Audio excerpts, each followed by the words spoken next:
que as notícias mostram agora sobre a Síria é só a fumaça de uma fogueira muito maior.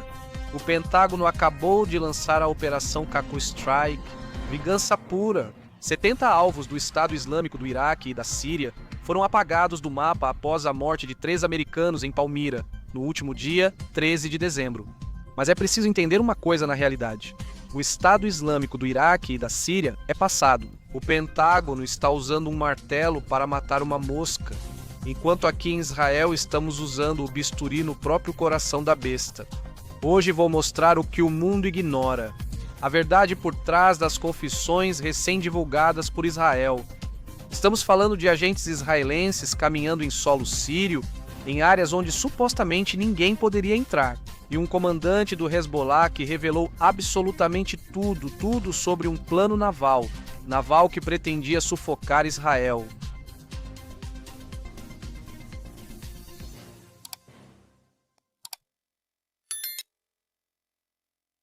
E se vocês acham que isso é coisa só do Oriente Médio, esperem para ver, porque o governo de Taiwan enviou seu chanceler secretamente a Jerusalém. Há um fio condutor entre os mísseis do deserto sírio, os navios chineses e, claro, o que agora mesmo está preocupando com os mísseis no Irã. Vamos começar pela Síria. Em 13 de dezembro, uma patrulha da coalizão liderada pelos Estados Unidos da América foi atacada no centro da Síria. Síria, uma região que há anos funciona como refúgio natural para células do Estado Islâmico do Iraque e da Síria. O ataque foi executado por um infiltrado ligado ao Estado Islâmico e resultou na morte de 3 cidadãos norte-americanos, 2 soldados da Guarda Nacional do Exército norte-americano e um intérprete civil que trabalhava com a coalizão.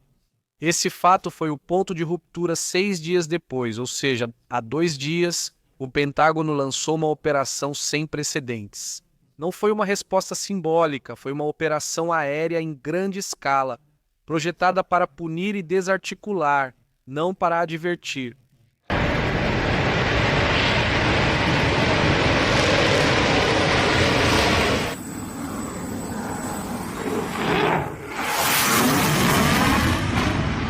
Durante essa operação, foram lançadas mais de 100 munições guiadas de precisão contra cerca de 70 alvos diferentes do Estado Islâmico do Iraque e da Síria, distribuídos em uma faixa enorme do território sírio. De Homs, passando por Palmira até áreas próximas a Deir ez-Zor e Raqqa, participaram caças F-15 aviões A-10 Bartok, os famosos Thunderbolt, 2 helicópteros Apache e sistemas de artilharia de precisão HIMARS. Aqui há um detalhe-chave que diz muito quando aparecem os famosos A-10 norte-americanos. Não é para mostrar presença, é porque há posições fortificadas, me refiro a bunkers, veículos e estruturas que precisam ser destruídos de forma cirúrgica, de forma contundente.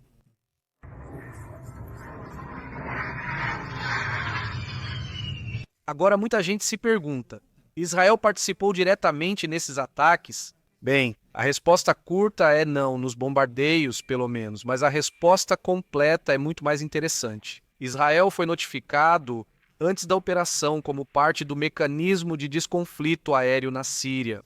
Isso é um protocolo padrão. Mas ao mesmo tempo, Israel estava realizando suas próprias operações no sul da Síria, especialmente na região de Kuwait, muito perto das colinas de Golã israelenses.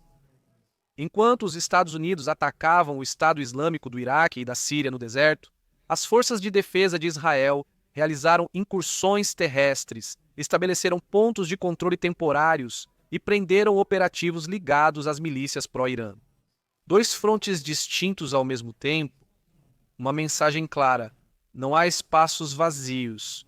E aqui um dado muito relevante. Essa operação dos Estados Unidos da América teve o aval do novo governo sírio.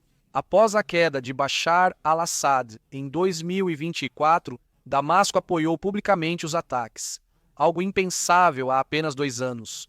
No entanto, todos têm muita desconfiança sobre o que Gulanino pode estar fazendo agora mesmo na Síria. Quanto ao Estado Islâmico do Iraque e da Síria, ele continua existindo, é claro, mas já não opera em um vácuo, e isso obviamente muda todas as condições do tabuleiro. Não é segredo que parece que está ressurgindo como uma FNX, mas obviamente não é o que era antes. Enquanto isso, e isso é fundamental, a tensão em Israel está em outro fronte, muito mais perigoso, pelo menos a longo prazo ou a curto. Bom, é justamente esse o ponto. Trata-se do Irã. Depois da chamada Guerra dos 12 Dias, em junho de 2025, muitos pensaram que o Irã havia ficado severamente enfraquecido. A realidade é um pouco mais complexa. Nas últimas semanas, diferentes fontes de inteligência começaram a alertar sobre um ritmo acelerado de reconstrução do arsenal de mísseis iranianos. Inclusive, chegou-se a comentar sobre isso na mídia norte-americana e em alguns meios de comunicação ocidentais. De um número impressionante, 3.000 mísseis por mês, a capacidade que o Irã teria agora de produzir mísseis. Esse número, como soa, não é realista. Em Israel, do que se diz? Bem, os relatórios de inteligência que são compartilhados são um pouco mais realistas. As avaliações mais sérias indicam que o Irã pode estar produzindo cerca de 300 mísseis por mês, o que é um número mais moderado, mas ainda assim é muito alarmante. Para colocar em contexto, antes de junho de 2025, da Guerra dos 12 Dias, o Irã produzia entre 50 e 100 mísseis por mês, então esse salto para 300 é enorme. Mas há um detalhe técnico que muda toda a análise. Durante os ataques de junho, Israel e os Estados Unidos destruíram instalações críticas, entre elas as famosas misturadoras industriais, essenciais para os mísseis de combustível sólido, que faziam parte da mais recente tecnologia iraniana. Isso obrigou o Irã a voltar, em muitos casos, aos mísseis de combustível líquido que precisam. Ouça bem, entre 20 a 40 minutos de preparação antes de poderem ser lançados. E isso, obviamente, os torna muito mais vulneráveis a ataques preventivos da Força Aérea Israelense. Enquanto antes os outros israelenses, os dos mísseis, podiam se preparar em questão de minutos, 2 ou 3 minutos, esses levam 40 minutos. Em outras palavras, o Irã pode estar produzindo mais mísseis, mas eles são muito mais lentos, mais visíveis e, claro, mais frágeis a ataques israelenses.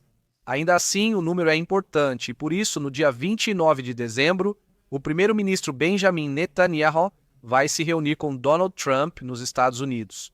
A mensagem israelense é clara: se o Irã alcançar certo volume de mísseis operacionais, a defesa aérea de Israel pode ficar saturada. E essa é uma linha vermelha que Israel não pode permitir que o Irã ultrapasse.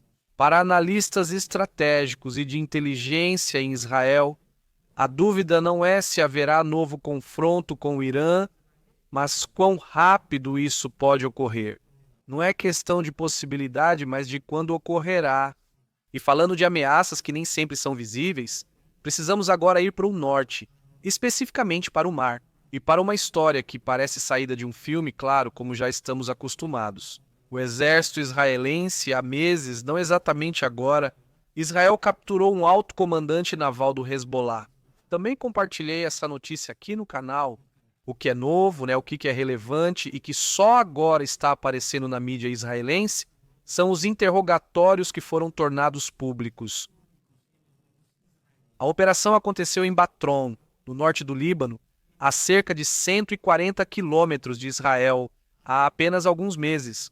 Esta é uma área que o Hezbollah considerava totalmente segura na época, e justamente esse foi o ponto de ruptura que Israel procurou. Comandos do Shayet 13, a unidade naval de elite israelense, entraram pelo mar com sofisticados sistemas eletrônicos. Eles conseguiram inibir tanto os radares da Organização das Nações Unidas, quanto os radares do governo libanês que existem ali. Eles interferiram nos sistemas de vigilância, entraram em uma residência civil e levaram o alvo sem disparar um único tiro. O capturado foi Imad Hamas, comandante sênior da ala naval do Hezbollah. O que Israel acaba de tornar público agora mesmo faz parte do que Hamas começou a confessar nos diferentes interrogatórios. Trata-se da existência e funcionamento da unidade 7900 do Hezbollah, uma unidade secreta dedicada à guerra marítima. Qual era o objetivo deles? atacar as plataformas de gás israelenses, navios comerciais e unidades navais, tudo em uma única onda, no melhor estilo de 7 de outubro. O Hamas revelou que o Hezbollah usava institutos civis de estudos marítimos como fachada, que na verdade treinavam com forças iranianas usando mísseis antinave avançados, e que o projeto estava sendo supervisionado diretamente por Hassan Nasrallah e Fuad Shurki. Isso não é apenas informação, é uma mensagem. Israel não só entra onde quer, como também vê o que o Hezbollah tenta esconder.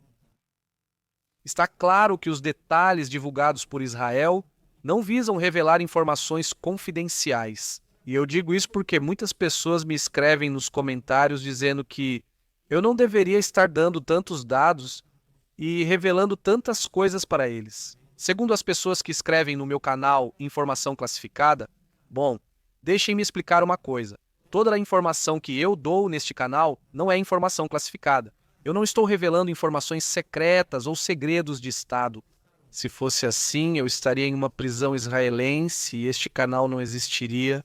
As informações que compartilho com vocês, certamente para muitos de vocês parecem reveladoras. Mas uma das muitas razões é porque no Ocidente pouco ou nada se fala sobre esse tipo de detalhe. No entanto, pense que tudo o que compartilho com vocês neste canal é porque o próprio governo ou o exército israelense tornam isso público, justamente para que seja divulgado, justamente porque querem expor isso. Eles querem que o mundo saiba do que Israel é capaz, e não só o mundo, mas também seus próprios inimigos. Eles querem que os inimigos vejam o alcance da inteligência israelense e assim pensem duas vezes antes de atentar contra os interesses do Estado judeu. Outro motivo é justamente expor as vulnerabilidades do inimigo, algo como deixá-los na ridicularização. Se você acha que estou revelando muitos detalhes neste canal, fique tranquilo. Não tenho informações ultra secretas, só compartilho o que está na mídia israelense. Obviamente, é muito difícil para alguém no Ocidente ou na América Latina acessar esse tipo de informação. Bem, dito isso, vamos nos mover para a Ásia, bem perto de Israel, especificamente para outro ponto do planeta que está entrando em uma fase crítica. Taiwan. A notícia de última hora. François Wu, o vice-chanceler de Taiwan, esteve em Israel este mês em uma visita que na época era ultra secreta. Por que tanto mistério? Porque a China estava irritada. Pequim já lançou seu maior alerta naval, cercando a ilha com navios e aviões, e não quer que ninguém ajude o que eles chamam de forças separatistas. Mas Taiwan já decidiu. Vocês já viram como o Domo de Ferro e os sistemas Arrow de Israel protegem os céus israelenses da chuva de mísseis inimigos? Por isso eles estão aqui trabalhando no próprio sistema deles, o TEDOM. E algo importante, nesse contexto, os Estados Unidos acabaram de aprovar para eles 11,1 bilhões de dólares em armas. É o maior cheque da história. Para Taiwan, a ajuda militar também inclui 82 sistemas HIMARS 400 e 20 mísseis ATAMS, artilharia pesada e drones avançados. Nisso há algo claro. Taiwan não quer apenas as armas dos Estados Unidos, quer a doutrina de Israel. Eles querem aprender como uma nação tão pequena, cercada por tantos inimigos, pode não só sobreviver, mas capturar comandantes no coração do território. O presidente de Taiwan, Lai Ching-te, deixou isso claro. Precisamos do espírito de Davi contra Golias, e o Davi do século XXI se chama Israel. Essas foram suas palavras, uma alegoria que faz jus aos esforços de Israel para se defender das 14 nações árabes que o cercam. Juntas, todas elas somam mais ou menos o equivalente a um território tão grande quanto o da América do Norte, com Estados Unidos e Canadá juntos. No entanto, isso não é suficiente para eles. Sonham e desejam o pequeno território em comparação ao que eles têm, que se chama Israel. Não é maior do que o estado de Nova York. É menor do que 47 dos 50 estados dos Estados Unidos. Ainda assim, eles o querem e desejam. Fica claro que o povo judeu não está nos planos deles quando gritam do rio ao mar. Algo que você já deve ter ouvido em manifestações, nas redes sociais e por aí vai. Eles estão reivindicando todo o território de Israel, não uma parte, tudo.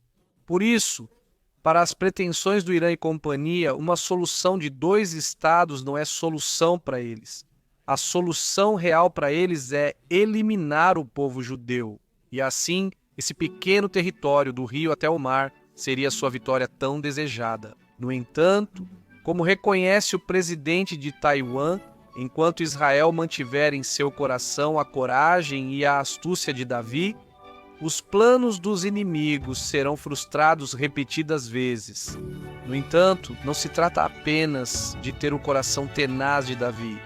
Na verdade, o que mantém Israel é sua fé, que reconhece que aquele que lutou ao lado de Davi um dia também, hoje vai à nossa frente. A fé naquele que luta as nossas batalhas, naquele que nos defende do temível Golias. Não vá embora sem deixar seu like, se inscreva e ative o sininho. Nos vemos em outro vídeo.